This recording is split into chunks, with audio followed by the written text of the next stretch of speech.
থেকে চকরিয়াবাসীর পক্ষ থেকে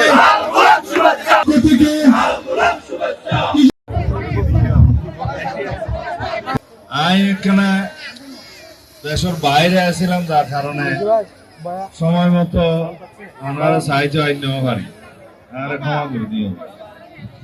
এর পরে জাতীয় সংসদের অধিবেশন আছে, কিছু গুরুত্বপূর্ণ কাজ আছে, তখনও আইন নেওয়া পারি। শুক্র শনিবার সময় পাই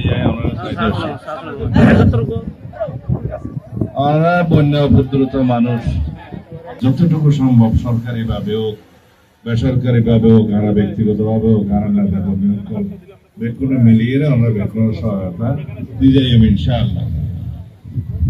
তাই আরো সমস্ত এলাকার যা বলিব বেকুনের চাইতে বেশি এবারও গরিনার পক্ষে আর দলীয় নেতা কর্মী সকল এবং সরকারি ভাবে ত্রাণ যতটুকু সম্ভব দিয়া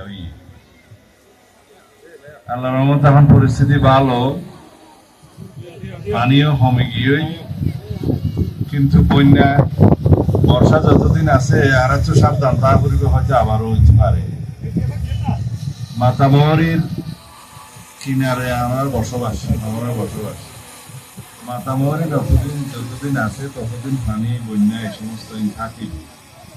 তবে বন্যা নহলেও অনেক সময় আর ফলন লাভের অসুবিধা হয়। জিয়ান জরুরি আমি এদিকে পানি বেশিক্ষণ নথা পান, পানি উঠেও পানি নামি যাবে ব্যবস্থা করা পান। আর রাস্তাঘাট দিন বাইশ হয়ে যাবে ঠিক মতো সময় মতো মেরামত করে পান, ইয়া নিয়ে দরকার ইনশাল্লাহ ইয়া নারা গুজি যা কিছু অনিষ্ট ইয়ে রাস্তাঘাট ঘর দুয়ার শিক্ষা প্রতিষ্ঠান ব্যক্তি নারা ইনশাআল্লাহ সময় মতো মেরামত করিবার ব্যবস্থা লইব। আর যারা আর গরিব ভাই বিনকল আসন